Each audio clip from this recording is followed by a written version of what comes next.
Welcome to today's webinar on the UAE and Jersey Growth and Partnership Opportunities, which is co-hosted by the Government of Jersey, the UAE Ministry of Economy, and the UAE Embassy in London. The webinar will last 2 hours and will feature a number of representatives from Jersey and the UAE, and they will discuss opportunities for collaboration in the financial services, digital, and food and drink sectors.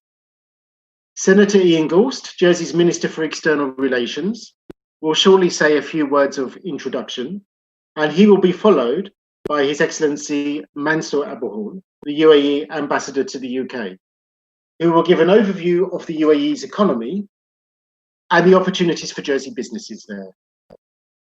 But first of all, we're going to show 2 short videos. The first is from the Ministry of Economy in the UAE, and this will be followed by a short video from Digital Jersey, and we will be hearing from Digital Jersey a little bit later in this webinar.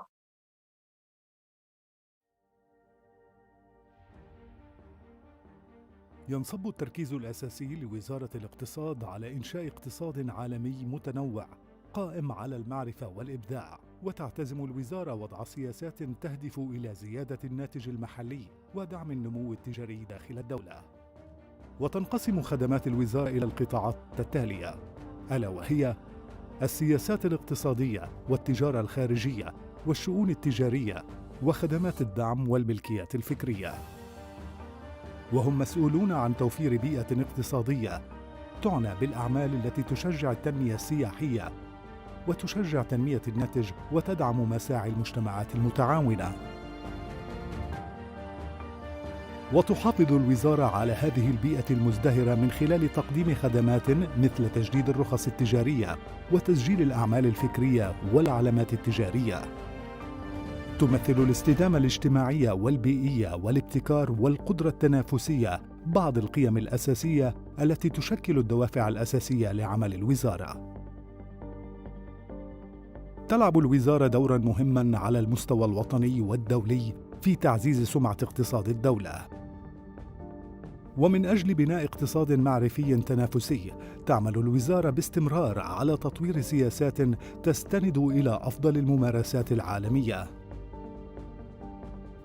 تقوم رؤية الإمارات 2021 على بناء اقتصاد قائم على المعرفة وتعزيز القدرة التنافسية الوطنية للدولة وفق 3 محددات رئيسية.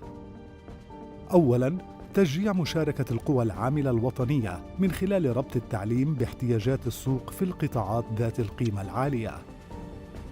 ثانياً، وضع إطار تنظيمي لدعم القطاعات الاقتصادية الرئيسية من خلال تحديث الأنشطة الاقتصادية. ثالثاً، تعزيز سياسة البحث العلمي بما يتماشى مع الأولويات الاقتصادية. إن ضمان تحسين جودة الحياة في دولة الإمارات هو محط اهتمام الوزارة. تعمل الوزارة بجهود متواصلة لتعزيز مكانة دولة الإمارات العربية المتحدة كأفضل وجهة سياحية مستدامة.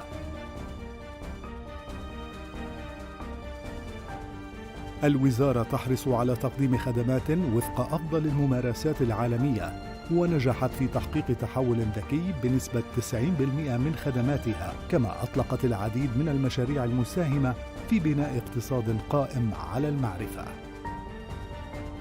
نحن في وزارة الاقتصاد حريصون على أن يكون الإنسان هو محور التنمية الاقتصادية، وأن تسهم جهودنا في تعزيز الرخاء والرفاهية لجميع أبناء الدولة. شارك هذا الفيديو على وسائل التواصل الاجتماعي أو تفضل بزيارة موقعنا على الإنترنت لمعرفة المزيد عن خدمات الوزارة. The perfect sandbox. A place where you can play, imagine, push boundaries, build, create, develop and learn, test, refine, launch confidently. Finding it was a challenge. Because you have to have the right environment, with the right infrastructure, and the right access. Fast. That's safe, secure, and smart. Where doors just open and you get to the right people right away. I've found it. It's got all the components of a larger country, but in a controlled, campus-like space. One airport, one port, one electricity company, one water company. Its own government, regulators, and agencies. The level of network infrastructure is world-class. This is a connected environment. And not just locally. You can easily reach UK and European cities in an hour, treating planes like trains, travelling on same-day returns.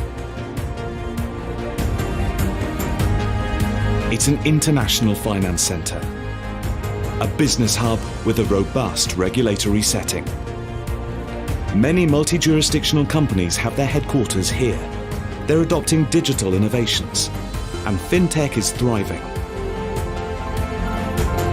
Electricity is resilient, around 10 times more reliable than the UK. Electric transport's a priority, and a smart charging network is under development, poised for launch. And IoT applications are transforming tech in health, with an efficient platform to study and develop medical solutions, particularly for an aging demographic. A new generation of farmers are trialling new solutions in agriculture. They're forward-thinking and they think smart. Their cow's world-famous milk in my coffee is an added bonus. And you may come here to test and play with tech, but there's plenty on offer to play after work. When it comes to eating out, the choice of restaurants and bars rival any small city. The surf is incredible. Whatever sport you're into, they've got it here. Here, in the English Channel, an island, the island of Jersey, the perfect sandbox.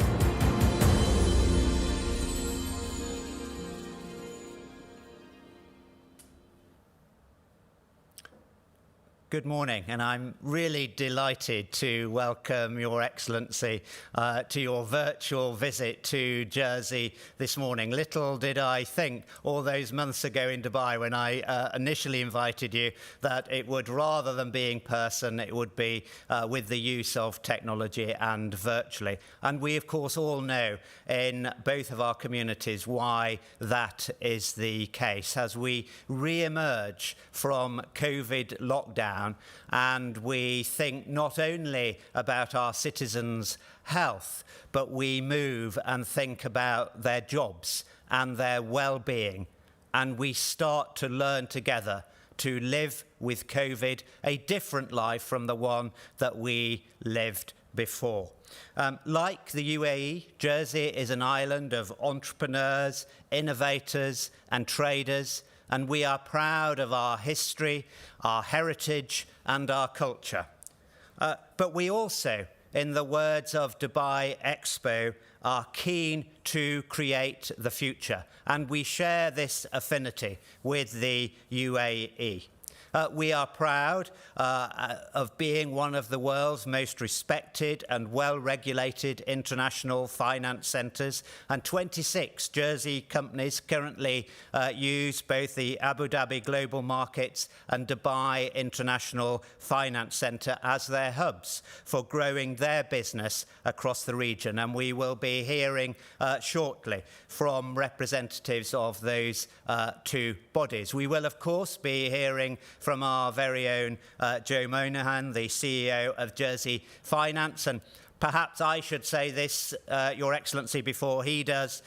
He is smiling this morning with the very good football news that has been communicated to us. So we congratulate you on that. Jersey, of course, is one of the most digitally connected jurisdictions in the world. We have the fastest broadband in Europe and the third fastest in the rest of the world. That's a fibre connection to every home and every business. And we are joined by representatives of Digital Jersey, and they will speak later about how they are fostering that infrastructure, how that infrastructure has supported us through the lockdown, but how it is also going to be the engine of growth and protecting people's jobs into the future.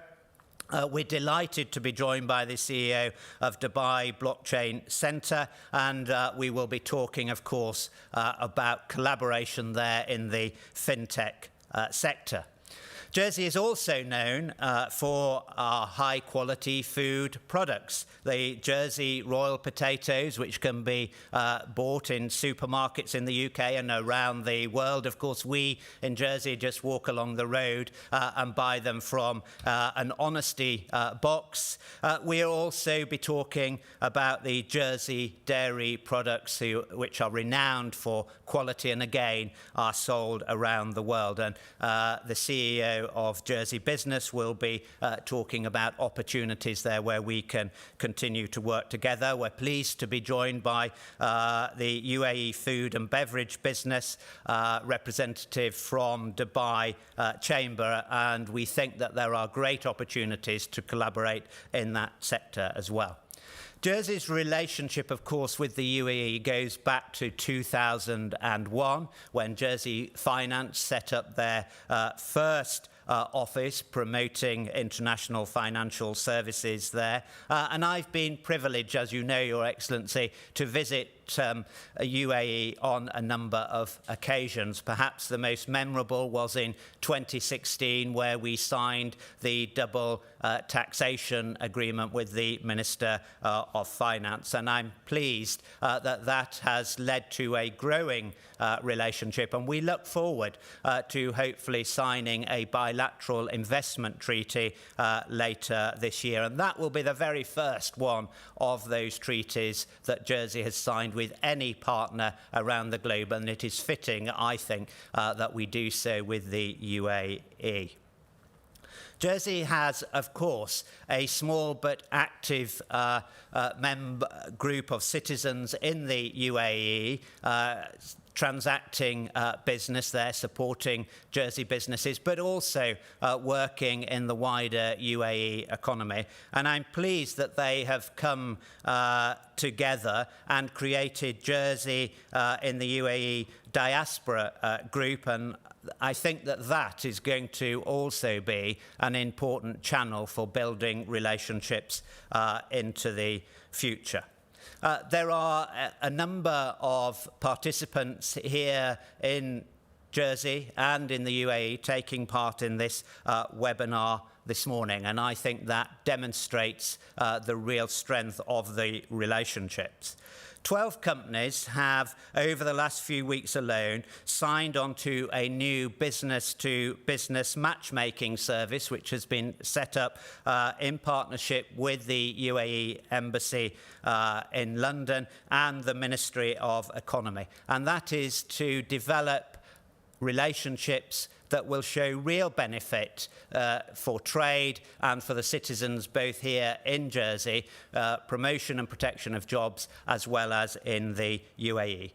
So I'm excited to hear about all of the collaboration this morning. I'm pleased, Your Excellency, that you are able to join us, and I hand over now to you to say a few words of introduction as well. Thank you very much.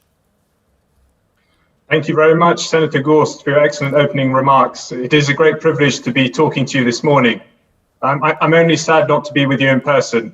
I've always wanted to visit the Channel Islands, and as my staff will tell you, I will jump at any excuse to get out of London and explore. Even better when I can do it on a bicycle. I cycled across Scotland last summer, and I'm planning to do the rest of the UK over the next few years. So imagine my pain when Bradley Jones sent me a copy of the Jersey Evening Post a couple of days ago about the wonderful cycling opportunities you have. Page after page of idyllic scenery, recommendations for places to visit, and delicious food to eat. Thank you very much, Bradley. So for me, a proper visit to Jersey is just one of the reasons why I'm looking forward to the post-COVID-19 world. I know we're all looking forward to getting back to normal life, particularly those of us in this group today who are so focused on building prosperity. We can do that by maximizing opportunities to trade, to invest, to cooperate between different jurisdictions around the world. That is particularly true with a partner like Jersey, a jurisdiction we already have a remarkable relationship with. I know there are already many Jerseymen and women who have discovered the UAE's many charms. There are so many now, as you were saying, that a diaspora association has recently been formed. The Al Ain Zoo and the Darul Wildlife Conservation cooperate together on training and conservation projects. Our financial sectors are very well known to each other. The first memorandum of understanding struck by the Abu Dhabi Global Market was with Jersey. As you were saying, we have a double taxation treaty and we're making good progress on a bilateral investment treaty.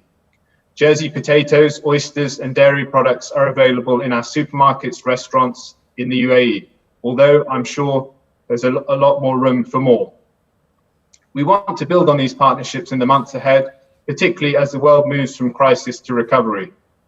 Because of the steps we took to limit the damage of COVID-19, the UAE has already set out on the road to recovery. We were quick to reallocate medical resources. We retooled factories to manufacture PPE. We implemented the highest per capita testing regime in the world. And we drastically restricted the movement of people in and out of the UAE. That comprehensive approach has allowed us to start cautiously reopening the economy before much of the world.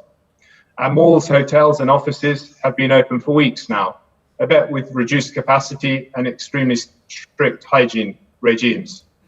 Our airlines have resumed limited services, including to London.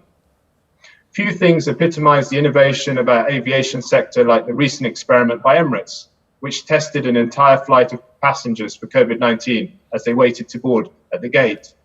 Etihad is introducing wellness ambassadors on flights and in airports to keep passengers safe. Just as important as our public health response were the emergency economic measures. Our central bank kept our commercial banking sector afloat with billions of dollars that ensured businesses big and small kept access to the finance they need. I won't list everything done by both the federal government and individual emirates, but it included automatic extensions of foreign resident visas and big cuts to electricity and water bills in the hospitality sector. It was a comprehensive package of measures, and it means we are now poised to welcome back the world. Tourists, investors and business people will find that the UAE remains what it always has been, a cosmopolitan, tolerant country, ranked #1 in the Middle East for ease of doing business. It is also a country completely focused on its ambitious program of national development. Tomorrow night, we launch the Arab world's first interplanetary mission, when Mars Hope probe takes off from Japan. It is a highly advanced autonomous satellite that will help us answer fundamental questions about the atmosphere of the red planet. It is also helping us build a science and technology base in the UAE that will be essential for creating a post-oil knowledge economy. We are already known as a hub for trade, finance and tourism, but we aim to be a world leader in the industries of the future as well, including artificial intelligence and advanced manufacturing. Last week, a 3D printing strategic alliance was launched in Dubai that will see a city district devoted to this important new technology. Building a green economy is a top strategic priority. Half of our electricity will come from sustainable sources by 2050. Masdar, one of our major companies, is involved in renewable energy projects around the world, including in the UK. And like Jersey, the UAE is working hard to develop our digital economy. The UAE is already the leading Arab and regional e-commerce center. During the pandemic, the whole country switched to doing business virtually with just a weekend's notice. Our government is driving change. It has set a target of 50% of services being online within a year. And last week, far-reaching changes to the structure of government were announced. Ministries and departments were merged, and a new Ministry of Industry and Advanced Technology was created. The ambition is to make the government of the UAE as agile as possible. We want to be able to respond quickly to new challenges and new opportunities. We are cementing our position as a critical node in the system of world trade. It is a place that all ambitious, globally facing businesses need to be, including those from Jersey. whether they are in financial services, food and beverages, or digital. By being in the UAE, they get access to the Middle East's second largest economy, as well as the rest of the GCC. Now is the time to deepen involvement. I am optimistic. While there is no playbook for recovery, the stakes are too high not to use this moment for positive change. Dubai Expo will be a key part of the upward rebound, and I'm delighted that there will be a contribution at the UK Pavilion from Jersey.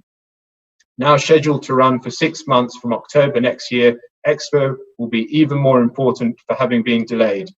It will showcase businesses and innovations. It will prove that our future is not about turning inwards and retreating into our borders. It is about looking outwards and deepening connections with our friends and partners around the world. Thank you very much.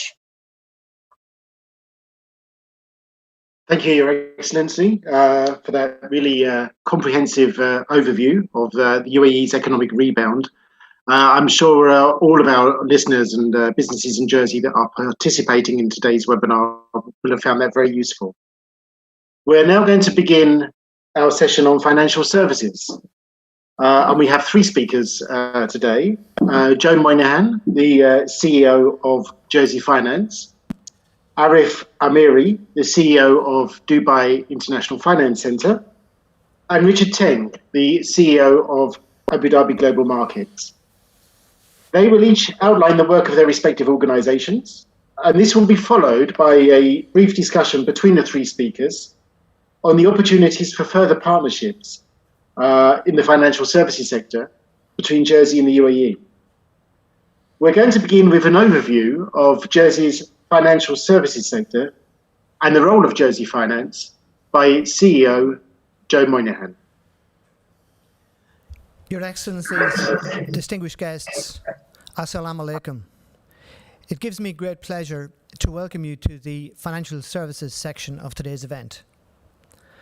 As one of the world's leading international finance centres, Jersey has succeeded in maintaining its position at the forefront of global finance for approaching 6 decades. We've managed to do this as a jurisdiction thanks to our forward-thinking approach, our focus on expertise, our sophisticated and comprehensive infrastructure, and our commitment to providing a reliable and stable environment.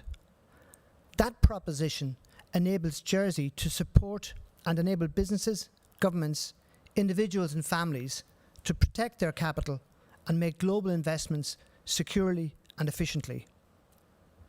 To give you an idea of Jersey's strengths and the reach of our funds, banking, private client and capital market capabilities, Jersey currently helps to manage around £1.3 trillion of assets from clients around the world. That includes around £500 billion in trust structures, whilst figures from the first quarter of the year show that the value of deposits in Jersey banking institutions rose to almost £140 billion. And our rapidly growing investment fund sector continues to rise with more than £360 billion of fund assets now serviced in the jurisdiction. It is worth noting too that Jersey understands how business works in the GCC, especially its family business, as we manage around £100 billion of assets originating from the GCC. Against what continues to be a challenging environment, we think all of this points to a jurisdiction that can demonstrate impressive resilience and one in which investors have real confidence. And confidence in the current market is a rare quality. As I have alluded to, whilst Jersey is a European centre with strong ties to both the UK and continental Europe, we are a globally focused international finance centre. In fact, more than 50% of new business in Jersey now emanates from outside of the European time zone. As you may know, Jersey Finance has an office in the Dubai International Finance Centre. In fact, we were the first IFC to establish a presence in the DIFC, which was a huge privilege and an honour for us. We also have offices in Hong Kong, London and New York. The GCC is an absolutely core market for Jersey and one where we have built significant ties over a long period of time, with information exchange and regulatory agreements in place with the UAE, Bahrain and Oman. As well as Jersey Finance having a presence in the DIFC, 26 of our member firms have a presence in the UAE, with a further 42 regularly visiting Dubai and Abu Dhabi. Around 30 also regularly visit the Kingdom of Saudi Arabia, Kuwait, Oman and Bahrain. Today, Jersey has established itself as a jurisdiction of choice amongst GCC investors, particularly in relation to family office work, real estate investment, succession planning and philanthropy, whilst Jersey offers considerable expertise in Islamic finance.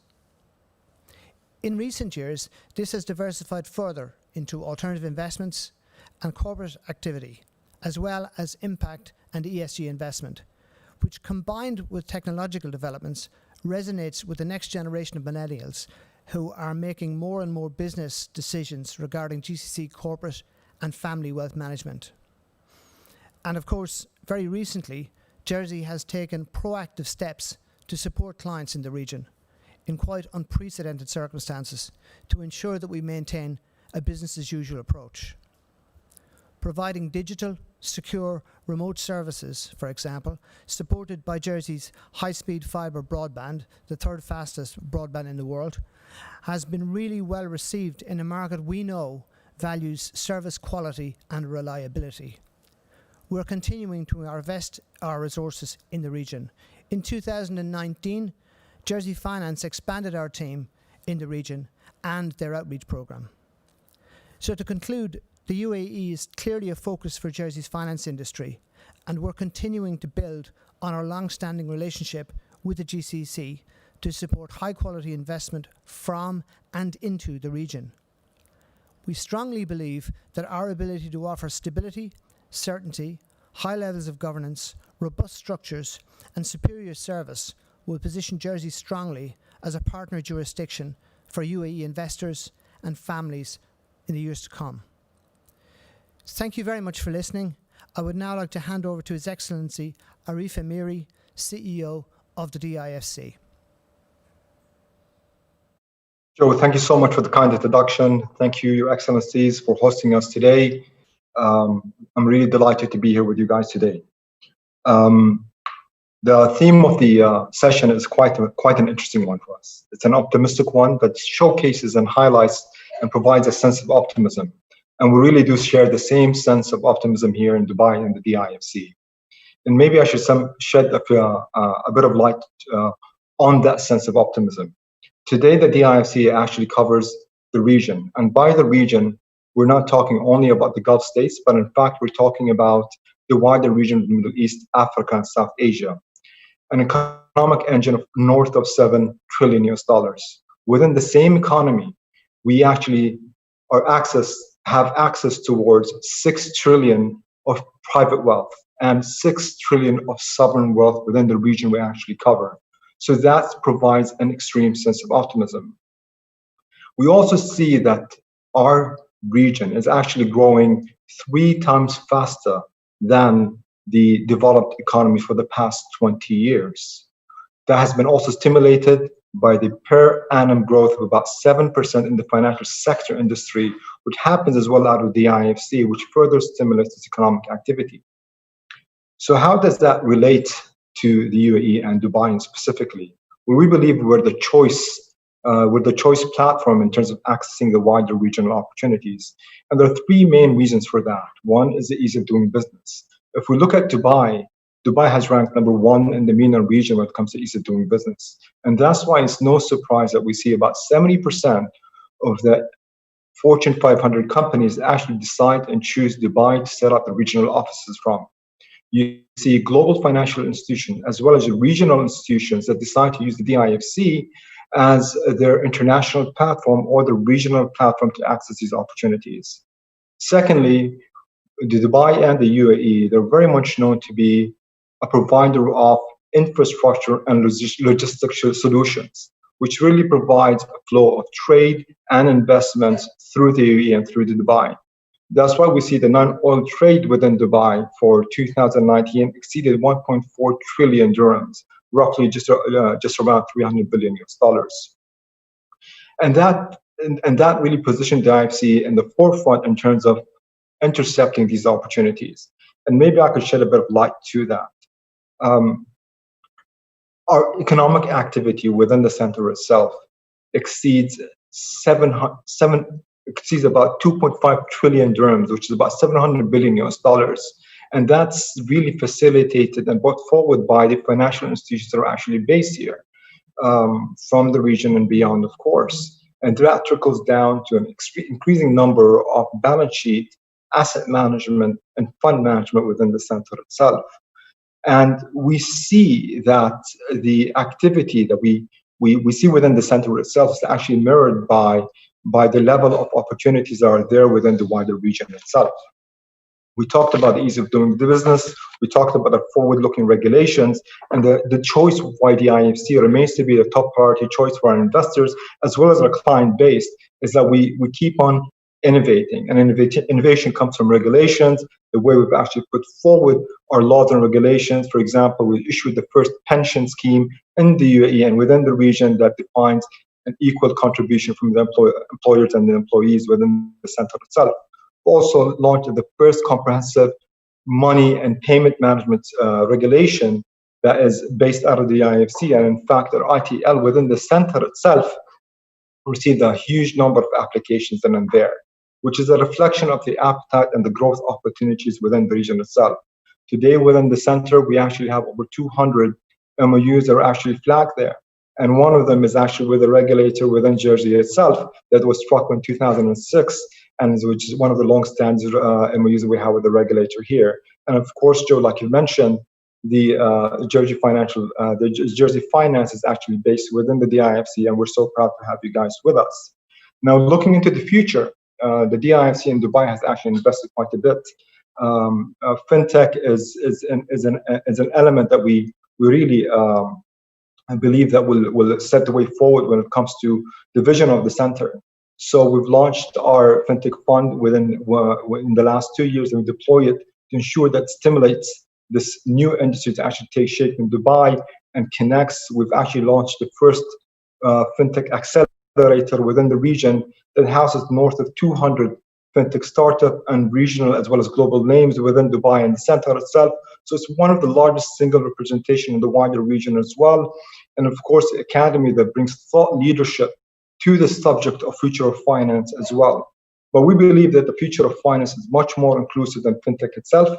It's actually more in terms of big tech companies. It's more about artificial intelligence. It's more about robotics. It's about blockchain as well, which we'll have a session about in the webinar as well. So our future is all about innovation. It's about connecting our regional markets through Dubai and the UAE with our global peers and our global markets beyond Dubai as well through an exciting industry like finance. And I'd like to thank you, Joe, for giving us the opportunity, and thank you for having us today with you. Much, Excellency. Excellent overview in a very short space of time. Thank you. Now may I introduce Mr. Richard Tang. He's the CEO of the Abu Dhabi Global Markets. Over to you, Richard. Thanks a lot, Joe. Good morning, Your Excellencies, ladies and gentlemen. I'm Richard Tang from Abu Dhabi Global Market. So in comparison to Jersey and to DIFC, ADGM is a baby. We are less than 5 years old. We're going to celebrate our 5th year anniversary this October. I was just recounting with Joe before this session started. I met him even before ADGM went live.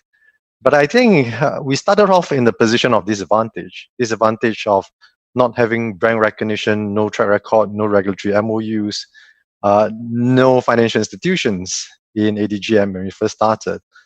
And we tried very rapidly to turn those disadvantages into advantage of not having any legacy issues, of being able to examine what is truly lacking within the ecosystem in the MENA region, and how do we build holistic ecosystem to really support businesses, to support financial services, to be anchored in this region for the betterment of this region.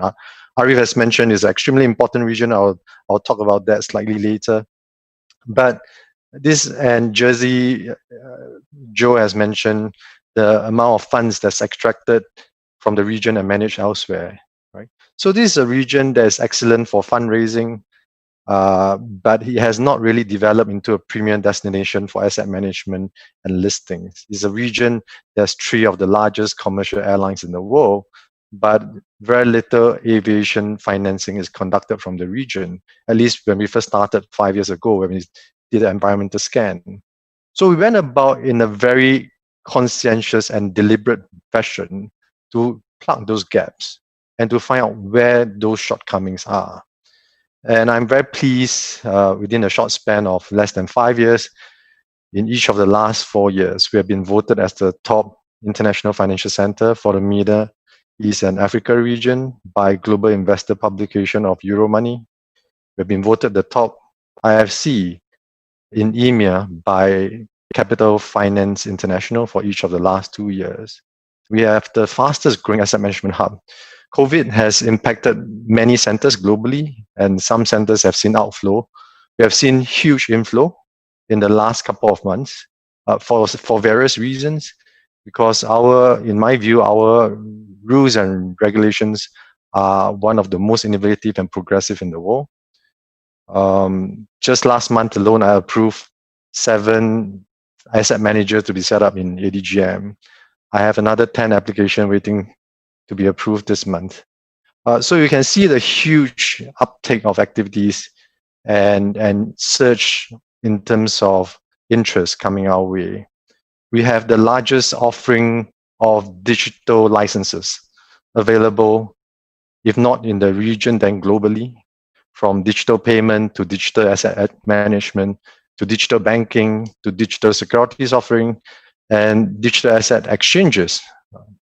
The likes of Binance, Kraken, which are top 5 in the world, are headed our way. They have made their announcement accordingly. And our regime is not a lax regime. It's quite a stringent regime. It's one of the most comprehensive globally. But serious players are looking for a well-regulated jurisdiction that understand business needs and understand the need to address risk, not only on the AML KYC front, custody front, technology governance front, investor protection and exchange operations front, in order to attract institution and serious money. Without that, you're going to see a lot of volatility in that particular asset class. And we share it quite readily with fellow regulators. And I think it has won quite widespread acclaim from both market participants as well as institutions. But we continue to go from strength to strength, focusing on ecosystem building. Our fintech sector is extremely vibrant. We work with Abu Dhabi Inc. on that front. It's not an individual effort because we harness on the strength of Abu Dhabi. So we have an extremely vibrant fintech sector. We've been voted the top fintech regulator of this region for the various reasons I mentioned. We have introduced the first regulatory sandbox in the region. Now it's the second most active globally after the UK FCA sandbox. And we are moving from an analog sandbox version to a digital sandbox, which allows for many more global participants, from financial institutions to fintech players to venture capital coming in with regulatory supervision and guidance, which makes a whole new dimension of difference, allowing for procurement to take place much faster, allowing for a vibrant digital marketplace. Again, a lot of these details are being announced. Last year, we hosted the largest fintech event in this region, more than close to 6,000 participants. This year, we are doing the same from 24th to 26th November. For those that are interested, please join us. It's a hybrid format with virtual and physical attendance. And this year, even more exciting, we are co-hosting the event with the Central Bank of UAE, together with ADGM, to drive digital transformation in this region. Right? So there are many things that we are embarking on, including working with fellow regulators to bring about transformation globally. We're working with the US, Australia regulators on tokenization, on compliance tokenization, among other regulators. So a lot of those announcements will come to the forefront as and when we continue to push ahead with the agenda, really to embrace the digital economy, to embrace the way forward. But it's an extremely important gateway, Abu Dhabi and UAE into the region. Arif mentioned is extremely important to Middle East, Africa region. And my take of this is this. I mean, if you look at just Africa alone, it's too important a region to ignore. So together, Africa, Middle East, South Asia region. The last 2 decades, if you look at global economy, emerging markets contribute about 2/3 of growth. China roughly 1/3, other emerging markets another 1/3. Without that 2/3 of growth, the global economy will be worse off. Everyone is worse off. Going forward, where do those numbers come from? It will come from this region, right? So the number of young adults going into the workplace in Africa in the next few decades will surpass that of China by 3 times. So you just look at the magnitude of that economy, and we are a key gateway into this fast-growing region. So there are many opportunities to be harnessed. We are important gateway, and together we are looking forward to working with you to harness a lot of those opportunities to make sure that we place capital into the right areas to not only propel growth and harness those opportunities, but propel growth for the entire global economy to make sure everybody is much better off. So I end off my introduction with that. Thank you. It's quite interesting, actually, that both your observations resonate very much with what we see, particularly around the requirements for good quality regulation and to keep that reputation high, because international investors are very keen on ensuring they're using good regulated centres, and certainly your view on quality very much, as I say, resonates with ours. Your comments about Africa are also of interest in that we have an interest in Africa and have been developing relationships in Africa for certainly the last 5-6 years. Recently, again, with the quality location as a priority, we're seeing business being moved from other centres to ours. So it's just interesting. We both have the same thoughts on that, and indeed, increasingly our development into Africa is through our team in the UAE.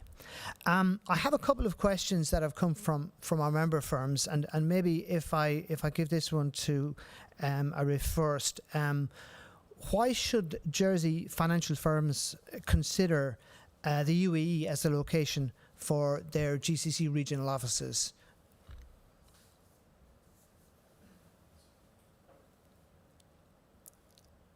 Your Excellency, do you want to just take that one, please? This has come from a member firm. As we said, we have quite a lot of member firms who are considering whether they should set up in region and trying to agree which is the best location for them to set up. Well, thank you, Joe, for the question. I think, they should join other financial services firms really that are here already within the DIFC, the UAE as a whole. I think it provides a great access to the wider regional opportunities, whether it's the size and the volume of business that really get channeled from Dubai, from the UAE to developed economies or other financial centers across the globe. So, we spoke about the economic size and the economic activity that's there of about $7 trillion. We talked about the $700 billion that are actually being managed out of the center, which is being enjoyed by multinational institutions, whether they're from Saudi Arabia or the top 10 banks within India, or it's the 4 largest Chinese banks within China. They're actually based here in the DIFC. So I think it's that trade flow, it's the investment flow, it's the future economy that's actually based here, that's taking shape in the UAE, that covers the wider region, and the talent that's actually here is phenomenal. So it's really the volume of business that you can intercept, its availability of talent, and a forward-looking government that really supports the mandate of each and every business, the business community. And the financial services are no different, because at the end of the day, financial services, that stimulus that really keeps the other industries going forward, especially, I think the mandates on us after COVID-19 to really make sure we enable those financial institutions to do their job effectively as well. Great, thank you very much, Excellency. Richard, is there anything that you would like to add? No, other than what Arif has mentioned, I just wanted to add that look at, I think, the quality of life, other than the quality of life the forward-looking vision, I think Abu Dhabi government has always been quite visionary and quite long-term on that front. Last year alone, we launched a 50 billion stimulus package to diversify the economy. That's under the Garden 21 initiative. And that is to really support the various sectors of growth, right? So other than the opportunities that you're looking at, they are also investing quite a lot into areas of financial services, into, I mentioned, venture capital funds, private equity funds, alternative investments. So there are a lot of funding for firms that are looking to be based in Abu Dhabi, of co-investments alongside with those managers. Abu Dhabi Investment Office has done a great job in terms of reaching out to interested parties. So for firms that's really interested to look at Abu Dhabi itself, do reach out to ADIO, Abu Dhabi Investment Office. I do think that they are able to come up with a right package for serious-minded players looking to use this as an important hub to reach a very important region. Great, thank you very much. A question not really dissimilar, but just what is the UAE doing to support foreign financial services firms that are already in the UAE? So once we've established, what is the UAE doing to support those businesses? Arif, do you want to take that one first, please?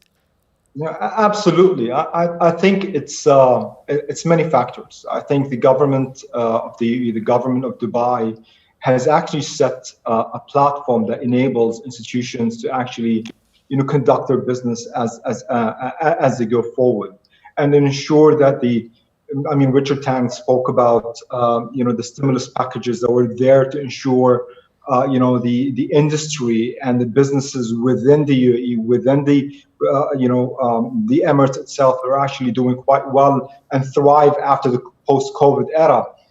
So it's really actually setting a platform to ensure that the engagement is there, to ensure there's accessibility that's there as well for the businesses to have, as well as the investment that's made by the government. For example, if you look at the DIFC in 2004, there was a huge gap in terms of actually connecting these regional opportunities to global institutions. So the government of Dubai spearheaded that initiative, and back then it was innovation, the first common law jurisdiction, the first court system that's actually based on the common law, an independent regulator that works at par with what you see in Jersey, in London, in the US as well in terms of standards. So it's about innovating really and driving that forward, and keeping businesses, having them have the ability to perform the duties, their business, as well as making it easier for them to do so. So the DIFC has been a real example of innovation and what the government does to bring the business opportunity closer to the financial institutions and the businesses.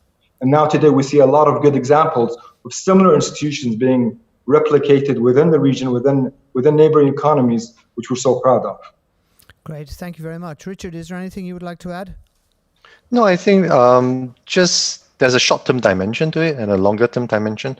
So in the short term, as a result of COVID, I do think that the government and various parties in Abu Dhabi has really rolled out different measures to help firms, corporates that are already here in the short term, right? So trying to make sure they preserve cash. Mubadala has either waive rental or do rental deferment, right?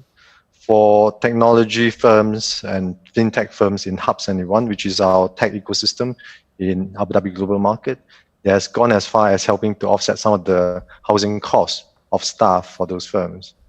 And those trends goes on, right? So is it helping firms preserve cash, making sure there's enough liquidity to help the firm tide over the short period of time. But in the longer term, I think Abu Dhabi is very strategic, right? Other than looking into the future, making sure that it's become a smart city, ready for digital economy, and pushing the agenda on those fronts. It continues to build on the infrastructure, right? And those connectivity are extremely important. The only office that we have now, being a very young center, is in China. And because of the office in China, for example, in the course of the next 18 to 24 months, one will take place much faster than the other. There are two new exchanges setting up in Abu Dhabi global market. One is the exchange that is between Intercontinental Exchange, one of the largest exchange in the world, working with ACNOC to introduce a commodities exchange in ADGM. The other one is a Belt and Road exchange that Shanghai Stock Exchange is looking to launch in Abu Dhabi global market, really to capture the opportunities I mentioned, because there's so much flows, there's so much linkages between ourselves and the rest of the world, is to really deploy capital into this region for investments into this region. And what better way than to have a Belt and Road exchange on that front. So we will continue to invest on that front. We will continue to make sure that the rules and regulations are world-class. In many ways, I think we are much more innovative than what you see in terms of regulatory regime elsewhere in the world. We can have a conversation on that front. But it's really continue to support business growth, which is what is most important for businesses over the longer period of time.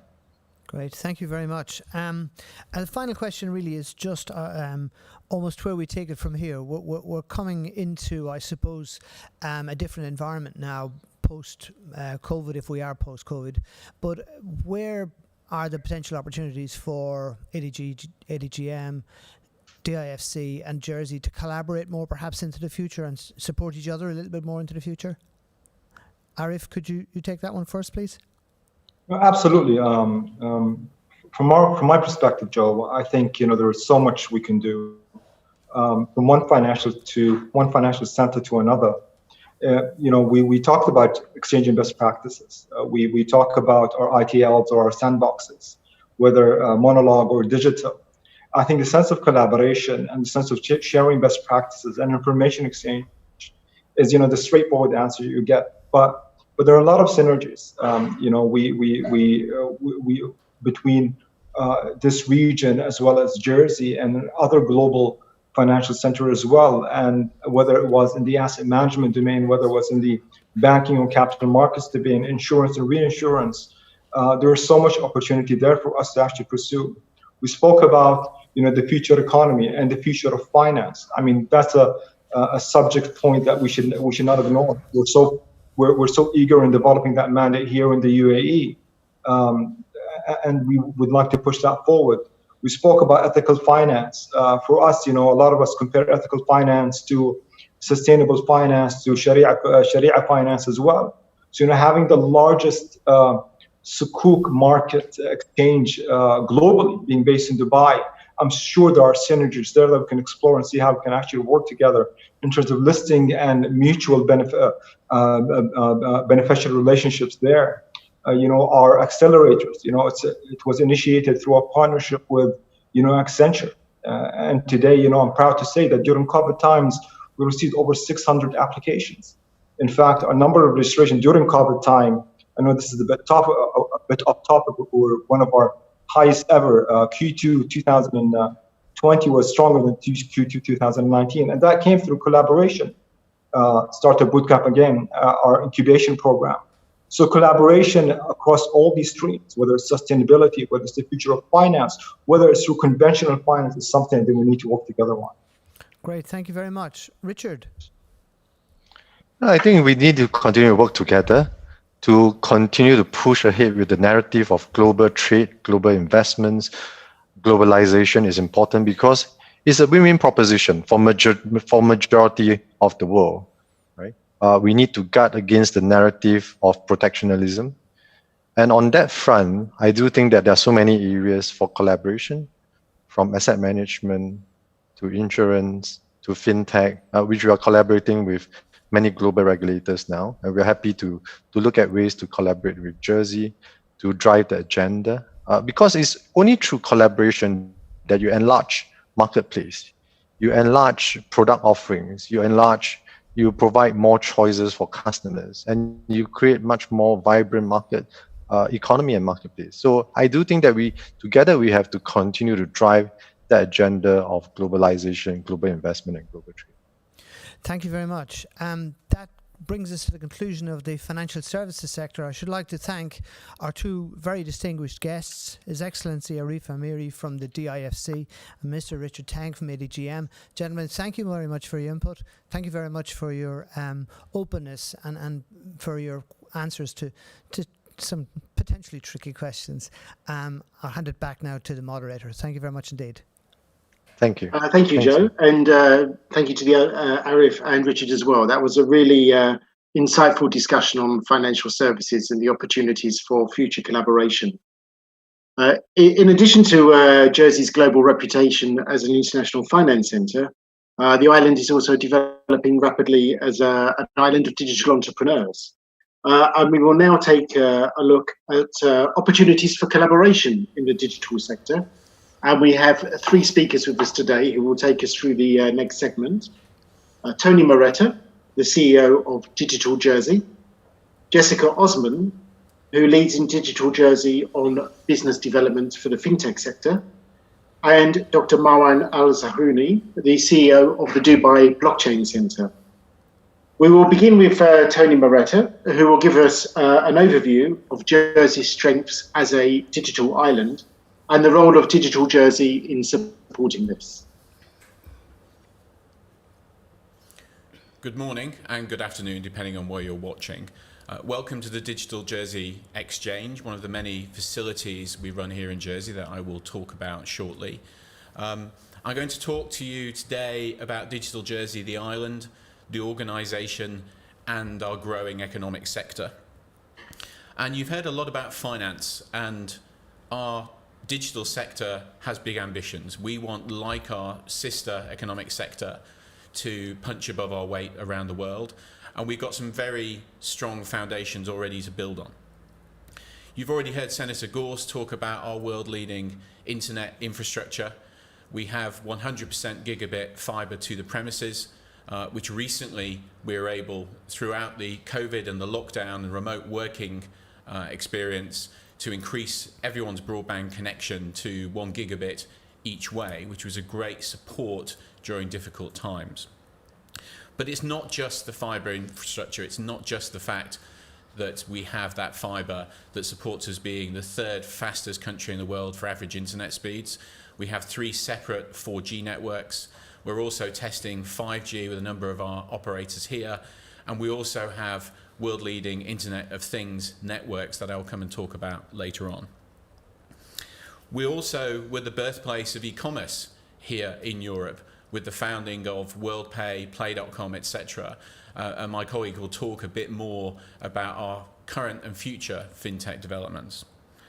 And one of the most important things, and you can see some of that here today, is that we have a very supportive government that are as supportive of the digital sector as they have been historically for the finance sector. And that government set up Digital Jersey a number of years ago as principally an economic development agency.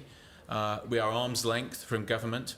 We have our own board, which over the years has attracted some great people around the world, leading fintech advisor Dave Birch, the CIO of the Estonian government, and most recently Professor Dame Wendy Hall, who wrote the UK government's AI strategy and speaks around the world on the subject. We run a number of facilities here in Jersey. The Digital Jersey Exchange, which you may be able to see some of around me, used to be a telephone exchange, still is in parts, but we use it as an IoT and digital health development centre. We have the Digital Jersey Hub, which is a collaborative workspace, offices for startups, small businesses, and we also recently set up the Digital Jersey Academy. And the Digital Jersey Academy is a good example of the agile approach we have working with government, that we're able to go from commissioning a digital skills strategy with a leading UK university to actually opening the doors of the Digital Jersey Academy in less than 18 months. And already we have a world first in the formation here of the Digital Leadership Programme, which is a degree equivalent course offered locally here for the first time. And we even were able to host in the Digital Jersey Academy Jersey's own parliament, which was the first in the Commonwealth to be able to sit as a whole parliament virtually throughout the COVID lockdown. And we need those skills to support our growing digital sector. We already have over 3,000 people employed in it, and it's growing quickly. That focuses on fintech, it focuses on telecoms, it focuses on other areas such as digital health, such as software development, and also increasingly creative digital as a sector here. And we support all areas of digital in terms of startups and other businesses. But increasingly we focus on fintech, which you'll hear from my colleague Jess about shortly, but also digital health, having developed a strong digital health strategy and working on a brand new hospital here in Jersey, but also Internet of Things and how it can help other sectors of our economy, such as our world-leading agricultural sector. And you saw earlier on the Sandbox Jersey video, and that is something we feel we can offer the world in terms of a whole country and all of the infrastructure that comes with that, with only 45 square miles. And we've already seen companies like Sony test IoT infrastructure here, as well as in Japan. We have other companies like Air Sensor building a countrywide air quality sensor network before they roll that out around the world. And we've also developed a digital twin of Jersey to support our Smart Island strategy. And at the beginning of this year, we announced that we were joining the United Nations Smart Sustainable City program, and we were developing our plans now that we are emerging from COVID lockdown. And we do focus on inward investment. We attract a large number of startups here to Jersey. And post-COVID, we're seeing an increasing number of people realize that they can live wherever they want in the world and work elsewhere selling their services. And our connectivity in Jersey is a fantastic place to live, is proving very attractive to the digital entrepreneurs we hope to attract.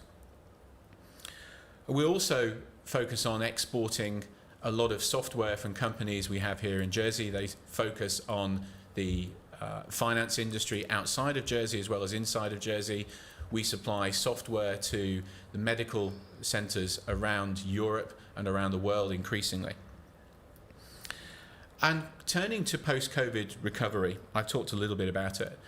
I talked about the fact that digital kept our economy going throughout the crisis. It certainly kept our finance industry going. It kept government going. It kept education going for our school children. It also even kept aspects of hospitality going as well, with the support for home deliveries, home shopping and things like that here in Jersey, greatly supported by the digital sector and supported by the people of Jersey. But digital will always also be a big part of the recovery from COVID. We see digital here as a horizontal across all sectors and not just a vertical economic sector on its own. And I recall a number of years ago hearing an economist speak in Jersey from our largest bank, and he was talking about the challenges of addressing productivity. And I think his lessons, though, that he talked to us about, are equally valid looking at post-COVID recovery. And he talked about the need to invest in both technology and education, and both of those will feature as part of Jersey's economic recovery plan. And that is how we recover from COVID. So I'd like to hand over to my colleague, Jessica Osman, who will talk to you specifically about the work we've been doing with the finance industry as well as Digital Jersey with Fintech. Thank you, Tony, and good morning, good afternoon, everybody. Although perhaps slightly under the radar, Jersey has a rich history in innovation in fintech. So Tony mentioned WorldPay, which launched back in 1994 by Nick Ogden, who has now gone on to launch Clearbank. But a bit more recently, in 2014, the world's first regulated Bitcoin fund, Gabi, launched in Jersey and is still going strong today. And our local regulator, Jersey Financial Services Commission, or the JFSC, have always been proactive and supportive of innovation. We were one of the first jurisdictions in the world to implement a virtual currency regulation, and that was in 2016. A couple of years later, JFSC issued guidance notes around ICOs, and this was really to help reduce risk and bring clarity in a new and quite volatile space, but also to help attract the right type of businesses to Jersey. Richard Ting mentioned Binance, the world's largest crypto exchange. They set up an office in Jersey and launched a platform last year, a platform to serve European currencies and clients, and also their first fiat to crypto platform.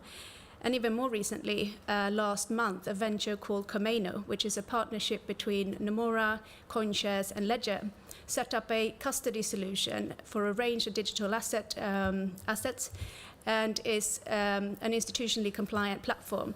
So we've seen a good and consistent history of being either first or early adopters in fintech. And although being a small jurisdiction has its obvious limitations, I think we also have a key advantage of being able to get the right people together and collaborate very closely. And some examples of that are Digital Jersey hosts a monthly fintech forum where we have all the key stakeholders from across the regulator, government, Jersey finance, industry experts. And this forum was set up to help drive a island-wide fintech agenda, and we've also created a fintech roadmap. Another example is our digital asset working group, which is something that was set up to help share updates and insights as well as drive regulatory discussions in the digital asset space. And again, we have participants from across public and private sector, and we have the regulator around the table, which has been very, very helpful in driving these discussions forward. And something we're about to launch very shortly is Jersey for Fintech, which again is a collaboration. So it's Digital Jersey, Locate Jersey, Jersey Finance, as well as industry members. And it's really about bringing together the fintech community under one brand, one banner, and something that we're hoping to be able to take off island in the future to attend conferences and events when we can do that again. But really to just help raise Jersey's profile as a fintech jurisdiction. So those are some of the things that are happening locally, and I know there's a lot of activity in this space in the UAE, so I'm very excited to invite our next speaker, Dr. Marwan Al-Sarouni, CEO of Dubai Blockchain Center, to speak.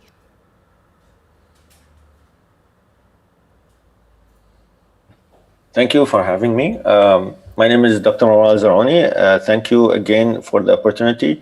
I am the CEO of Dubai Blockchain Center. I will try to share my screen if I get the permission to do so.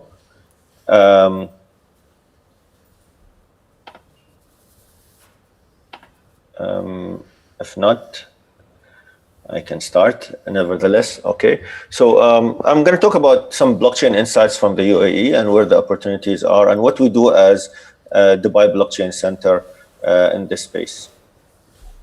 Let me try one more time to share my screen if that's possible. Okay. So the Blockchain Center was started in 2018. It was an initiative under the umbrella of something called Area 2071, which is an initiative by the Dubai Future Foundation to basically create both a virtual and also a physical space where people from different walks of life and different disciplines and different industries can meet together, and also bring in the industry leaders in each of the sectors to drive those kind of innovations and present their challenges to these startups and those thought leaders that are based out of either the virtual ecosystem or the physical ecosystem within the Area 271, which is actually housed in the same building as the government itself of the UAE and Dubai, which is Emirates Towers in Dubai. And it's right next door to DIFC, which is the finance center in Dubai, which also hosts NASDAQ Dubai.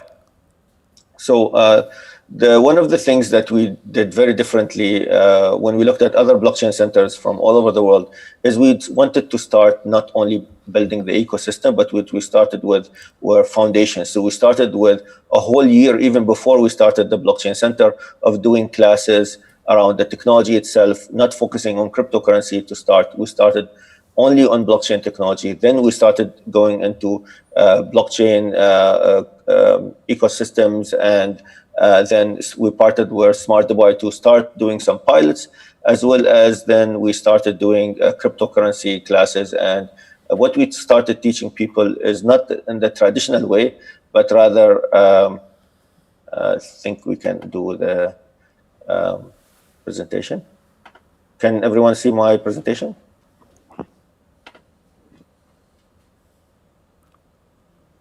Yeah, hi, Dr. Marwan. We can see your presentation now. Okay, so what we started, one of the problems we've seen with other blockchain centers is they were focusing on things that are like logistics, supply chain, fintech, and that kind of stuff, and nobody was paying any attention to gaming actually. So one of the initiatives we did the first blockchain and gaming conference here in Dubai. And I think this year was the third year or second year, I'm not sure, of really bringing gamers and coders along with blockchain experts together in the same conference to talk about how they can, use tokens within games, cross games, and use things like what was once called cryptocurrencies, but bring that ecosystem not within the game itself, but cross gaming, and have a reputation system that can go beyond those kind of boundaries that were with closed system. Blockchain gives you an opportunity to go across different platforms and move assets freely between different ecosystems. And this was a great use case that we came up with here in Dubai. And actually, a lot of projects have flourished through that, creating that idea in the ecosystem where people were not looking. Also, when we teach about blockchain, we don't use traditional ways of teaching. We try to get the audience involved. We try to teach people not to make money, but rather not to lose money. How to be wise investors. Bring in people that had good experiences as well as bad experience with blockchain technology and with investment in crypto. And with each of those, we showed both the positives and the negatives rather than just focusing on the negatives.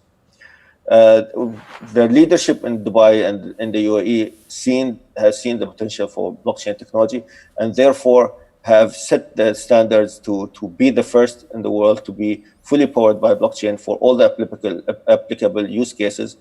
And we as Blockchain Center helped create like a guide and insights paper on how to navigate those blockchain projects from different aspects. We realized there are three values in blockchain technology, which are record keeping, smart contracts, and value exchange. And for each one of them, we mapped it to basically each industry, and if it has a huge, high impact, medium, or low impact. And you can see that financial services has the biggest potential when it comes to blockchain technology. We also partnered with the World Economic Forum to showcase some of the blockchain projects here in Dubai and in the UAE. And basically that's available to you guys via the link here, if you want to download. I also include the link to the whole presentation, so you can download the resources in it after in the last slide, basically. So another thing we did as in Blockchain Center, where we were given this opportunity and by His Highness Sheikh Hamdan to create this initiative of creating what is called a universal wallet. And the first use case for that was Dubai Now. All the government payments within Dubai are done through one kind of app, one kind of gateway. And already, not in the future, already 88 government departments are using this. And everyone in Dubai will be using this universal application as a payment gateway. And within the same, Dubai Future Foundation created what an initiative called Dubai Future Councils, and one of the councils was on blockchain. There were other councils on community security, education, humanitarian aids, media, and others. But the one in the Future Council on blockchain had certain working groups, and one of the working groups which I lead is the Digital Asset Task Force. So we're trying to realize what are the opportunities from the legal perspective, strategic for Dubai and in the UAE, also technical, implementation and technical safeguards that we can implement within the UAE and within Dubai to actually enable this technology to flourish within the UAE. How to position digital task force, the digital assets to be very strategically beneficial to Dubai and the UAE, and also not to break any laws and be very compliant when it comes to KYC, and also provide the technical platform so we can follow what they call know your transactions within the digital asset space. One of the enablers for blockchain technology and other digital transformation technology is digital identity. And in the UAE, we've launched, it's already been running for a couple of years now, what we call, what is called UAE Pass, which is the digital identity for the UAE. It is all four things, which are universal login, your digital signature, your what we call digital vault, as well as it is your basically single sign-on for all your, and a single wallet for all your transactions. My colleagues Arif and Richard talked about regulation and how important regulations are, both ADGM and also in Abu Dhabi and in Dubai with RegLab have done those initiatives to create regulations around the needs rather than be reactive to the regulation landscape. Continuously, we have talks with the startups and also, especially in the crypto space, around regulating certain use cases and certain, business needs for those, startups and the ecosystem basically in the UAE. One of the works we've done, for example, was a comparative analysis of crypto assets frameworks, and we compared 4 different jurisdictions, ADGM's jurisdiction regulatory framework with Bahrain, Malta, and the UK. And we published that, and I can share that with you. We also helped create what is called Genesis, which is a huge platform for education and learning during one of the biggest summits in the Middle East when it comes to blockchain, which is the Future Blockchain Summit. It used to be an industry meetup only, but now we created a whole, part of the conference that's only dedicated to education and knowledge to everyone, not only the blockchain ecosystem. And we are a big part of that ecosystem. And it also includes a worldwide competition for the blockchain innovative, startups and projects. You can download the presentation from this QR code. And if you have any questions, I'm here. Thank you for having me again. Thank you, Dr. Marwan, for that very helpful presentation. We'll also be placing a recorded version of this webinar on the Government of Jersey YouTube channel. So for those people watching who didn't have the opportunity to write down the URLs or want to watch the presentation again, it will be available on our YouTube channel quite shortly. And thank you also to Tony and Jessica for your comments on Jersey as a digital island, which I'm sure our participants found very helpful. We're now going to move on to our next session, which will focus on Jersey's strengths in the food and drink sector and the opportunities that might exist for our food and drink producers in the UAE. The session will begin with an overview of the sector from Graham Smith, the CEO of Jersey Business.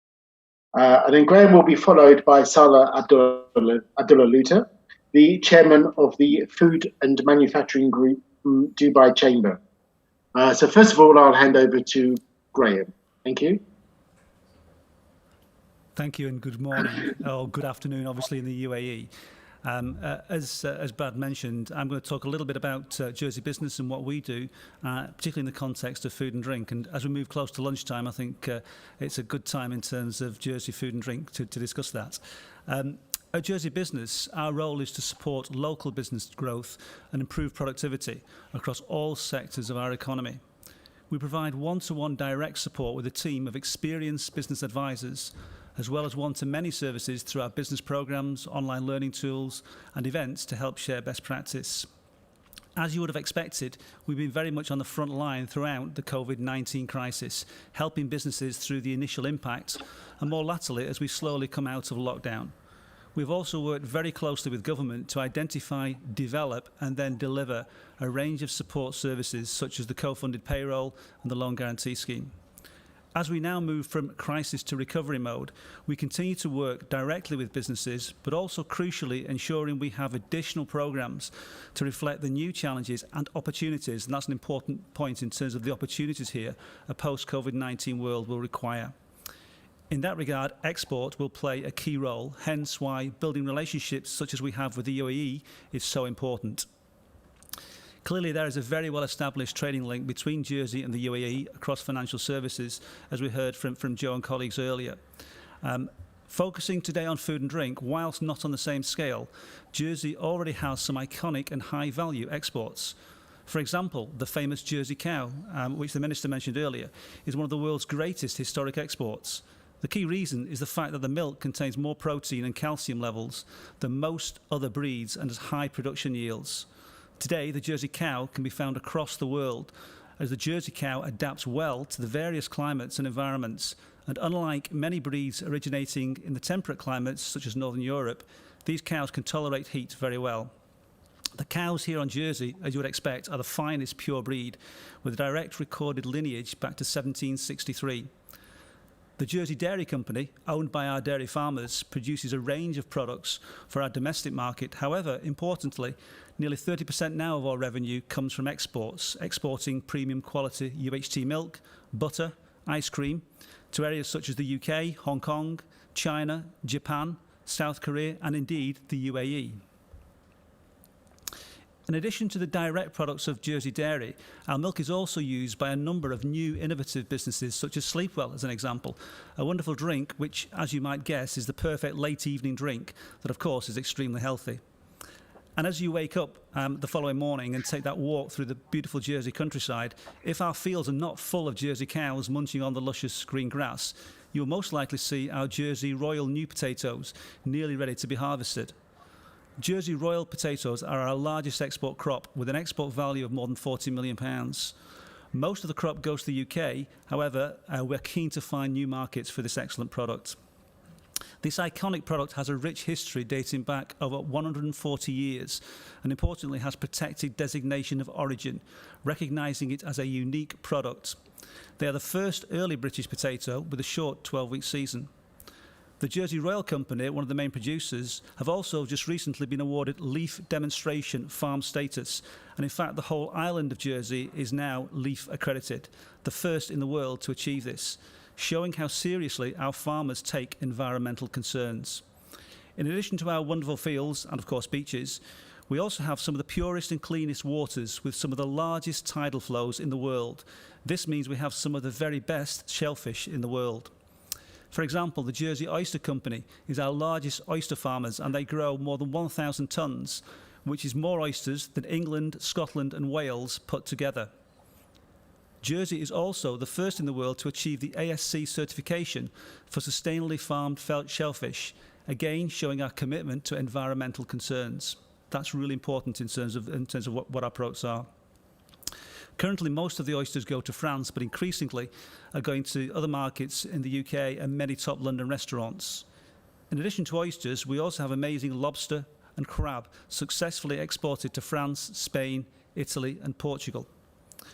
At Jersey Business, we will continue to work with these existing exporters, but also we are looking to help other businesses assess the opportunity of exporting, as we have many more food and drink producers who have export potential. This is clearly not straightforward, but with strong relationships fostered out of events such as this, we will, I believe, be able to ensure there is a pathway that makes that journey as straightforward as possible. Key will be helping businesses get what we call export ready. That's not just ensuring the research indicates there's a client and a market demand, but also includes having the right packaging, marketing, legal and regulatory approvals, freight arrangements, local distributors, and of course, local retailers. Research, though, is key. In terms of the UAE, clearly there is a large expat community, and so when identifying the prime export markets, the UAE scores well. Crucially, though, there needs to be a supportive infrastructure. And it's, as I said before, it's events such as this between Jersey and the UAE that will help open those doors and start to build those all-important personal relationships. Export clearly has its challenges, but Jersey has a very proud history of exporting, and at Jersey Business, we will be there to help our local businesses on that Jersey. I'm delighted now to ask Saleh Abdullah Lutar, Chairman of the UAE Food and Beverage Manufacturers, to tell us, in terms of from the UAE's perspective, what they're doing to encourage food and drink exporters into their market. Thank you, Saleh. Okay, thank you for having me. First of all, my name is Saleh Lutar, and I'm very happy to be with you today and give you a little bit more detail about the food and beverage sector in UAE. The only thing I would request to bear with me, I know how difficult it is to be for the audience to bear with the last presenter. We'll make sure that it is very short and a quick presentation to take you through what we have. Bradley, I think you will be uploading the presentation. Yes, we have our technicians who will be loading up the presentation now, I think. Okay, just to, until the presentations come and uploaded, just to give you an idea, as you know, the food and beverage sector is one of the main sector in the UAE. And the reason is because of our locations.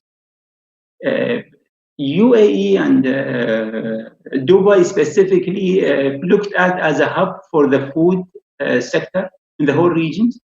So a lot of the food which comes to us in Dubai is being re-exported to all the regions surrounding us, from GCC to other Arab countries. This is what makes it very attractive market for a lot of the companies abroad. So this is what makes us really appealing for most of the food companies. I don't want to talk about the infrastructure because I'm sure that all of you know how our infrastructure is being one of the best infrastructures you can look into the whole world, with the airport, the sea, the port we have, even the land we have, the roads we have. I think government is being really playing a major role in making us unique in terms of what we present for the market. I really call it as our secret recipe. With all what we have in terms of market, our government being the secret recipe for us for the success we have in the UAE. The reason is, I'll give you an example of what happened lately with COVID-19. As soon as the issues hit, government have taken very proactive measures, and they've put the red line. They said two things. They would do whatever to make sure that it is available. One of them on food, and the second one is the medicine. From there, we've seen how proactive they are. So they've called us as the Food and Beverage Group, and we've been part of planning the way forward after the hit. This is where any companies, any business individual will be looking for. Proactive government, really looking into the issues and going fast with the speed of what's happening. So this is one of the major things what make UAE unique. So in terms of the food sector, as I said, we are the third largest re-exporter of food in the whole world, as I said, because of our location and because of the re-export we do in the UAE. It represents, as I said, one of the main sectors in terms of the GDP incomes coming from the food and beverage group. We have more than 120 nationalities, so you can imagine how much variety we have in terms of food for all these nationalities. It's a great mix of different people, different tastes, different requirements. So this really gives you a different perspective in terms of consumers' requirement. In terms of population, we're not big, as I said, we're almost 10 million in terms of populations, but the bigger market is, as I said, the re-exporting business we do. We have more than 650 factories in UAE within the food and beverage group. Bradley, any hope regarding the presentations, or it will be difficult? Presentation's working absolutely fine. Excellent. So we go to the next page, where we are. We're having all the brand names of the company who are with us in this food and beverage group. And the idea is with this food and beverage group is really to mix local and international companies to come up with their best to develop the sector itself in terms of sharing knowledge, in terms of introducing a new product, in terms of facing challenges, in terms of grabbing opportunities, what we see in the market. So within us, you see from the name, it is a big list of companies being with us, working together for the betterment of the food and beverage sector. And we don't really look into only the UAE. We also active in the GCC, because in the end of the day, it is the same consumer, the same retailers who we are serving. We try to capitalize on what we do here, and we show it as a role model or a benchmark for the other countries surrounding us. Going to the next page, in terms of the opportunities we see, food imports, foreign direct investment, innovations, people and talent. These are the opportunity we see food companies could really benefit from of what we have here in the UAE. Going to the next page, when we talk about the food imports, one of the examples is the potatoes. As you see here, we have more than 250,000 tons being imported in the UAE. 500 almost importers of potato we have in Dubai and the UAE in terms of importers. So in terms of market, it's a really big market. It's been dominated by only 2 countries who's been getting the best in terms of exporting. We don't have that much, as you know, productions locally, but we depend a lot on the importing for the potato we are using. Next, we talk about dairy as well. So it shows you how big is the market. We are, in terms of consumption, we are very high. We are almost 25.4 liters, highest in the region. Market size, as we said, it's more than 800 million dirhams. More than 194 million liters of milk were imported into the UAE in 2019. We do have some farms, but again, it's with the limited capacities compared to the requirement we have in the UAE. And I think what we are looking for here, and what we start seeing also is really the innovations in terms of what kind of new product we start seeing in the shelves, and all these coming from abroad international companies. Next, if we look into the foreign direct investment, we see that Jersey is already having an office in the DIFC. Working capital is becoming an issue, as all of us know, especially with the cash flows, collections, and the requirement, the capital, especially with COVID-19. Food service sector is being a big market for us, and we have to admit that even with COVID-19, food sectors, I don't want to say benefit, but it's not being affected like the other sector. Food service being hit because of the tourism, but when you talk about retailer, consumers, market were going fine. But I think now after COVID-19, as you know, UAE, we do have the tallest building in the world. We do have the biggest shopping centers in the world. We have the highest number in terms of restaurants, in terms of size in the UAE. But this shows you how big is the market for the food sector. Now we go to the next page. We talk about the innovations. These are some of the initiatives we in the Food and Beverage Group have initiated. As I said, having this number of members, having the mix of experience of the international companies with the local companies sitting together and brainstorming, these are some of the opportunity which we've launched. One of them, which is the latest, is the Food Lab, Food and Beverage Innovation Lab, which is mainly to look and really partner between government, private sector, and entrepreneurial who comes with ideas, who have some product, who wanted to test it in the market. So what we do funding for them, we guide them, we give them the full support for them to go from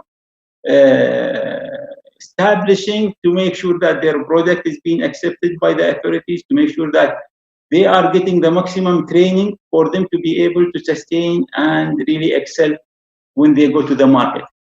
We do it with them, as I said, hands to hand, to make sure that they don't get hit badly with the market or with things they did not prepare themselves for.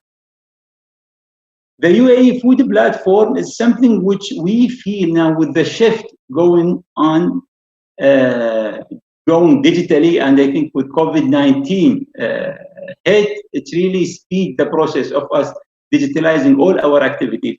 This initiative we have taken maybe now 3 years ago, and the idea is the idea where how can we make sure that all the information related to the food sector is being digitalized, stored, and utilized properly.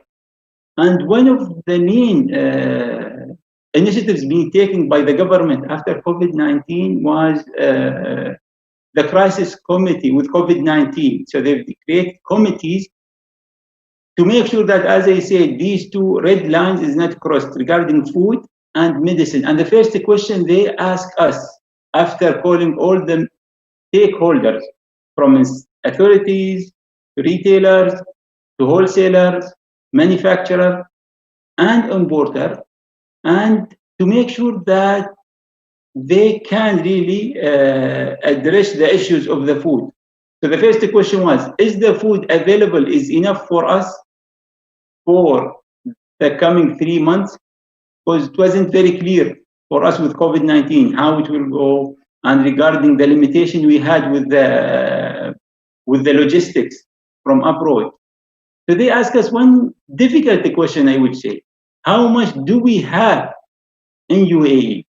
And how long this food will be with us going forward? So this is why we said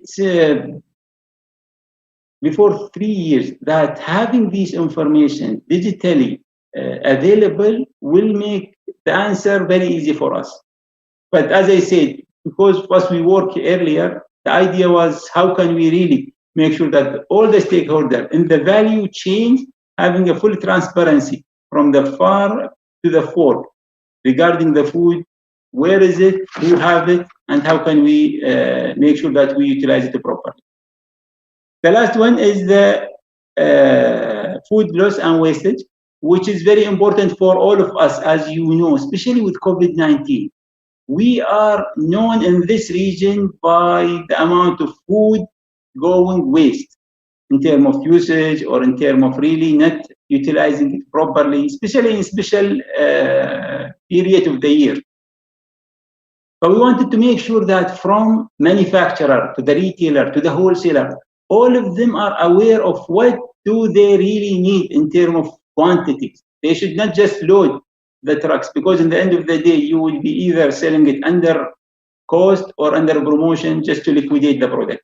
But these are some of the initiatives. Going to the next page, people enter it. As I said, we do have 120 nationalities in UAE, and this gives you the very variety you want in terms of taste, in terms of requirement, in terms of ideas.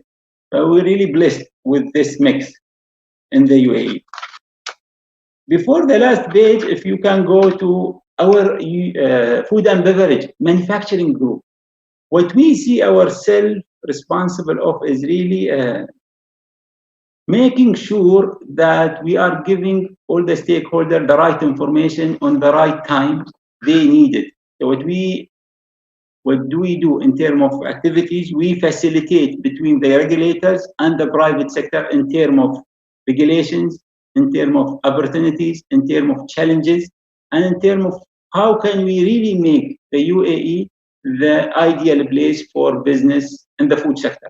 The other thing, for companies who want to operate in the UAE, we become the gate for them in terms of one-stop shop, I would say, in terms of giving them the data, the informations, the requirement in terms of steps, what do they need to know about before they get into the market, and we be with them hand in hand of their requirement. We do have a lot of reports which gives the stakeholder the right information. What's different between us and others bodies when it comes in the food sector, we are from the food and we are serving the food sector. So all of our members are really in the business of operating their own companies. So they really know the in and out when it comes in terms of the challenges and opportunities and in terms of requirements. We will be sharing with you, I think in my teams will be sharing some of the reports for the people who will be interested to look into these reports. for them to understand more about the sector. As I said, this is what we do. In the end, as I said, I hope that we would be able to have a win-win relationships where we can really support, help, and provide you the information you need. We do, the last page, as you know, we do have our government, as I said, our secret recipe with the government, Dubai municipalities, ESMAs, Dubai Export, all these authorities is really giving us a big support in terms of whatever we require from them. And they are very accessible in terms of any of the companies require any more information, any support, we will be there to help. Thank you very much, Salah, for that very useful presentation and for outlining some of the opportunities for Jersey food producers in the UAE. And thank you also, Graham, for your overview of the that sector in Jersey as well. I would now like to come back to His Excellency Ambassador Mansoor Abulhoul, the UAE Ambassador to the UK, to make some concluding remarks and to give us his thoughts on how we can take forward some of the ideas that have been discussed today. Thank you very much, Bradley. Senator Gorst, this has been an excellent event, brilliantly organised by your team at the Government of Jersey. And thank you very much indeed to all the distinguished speakers from the worlds of business and finance in Jersey and the UAE. It is extremely gratifying to see the level of interest on both sides and from such a variety of different companies.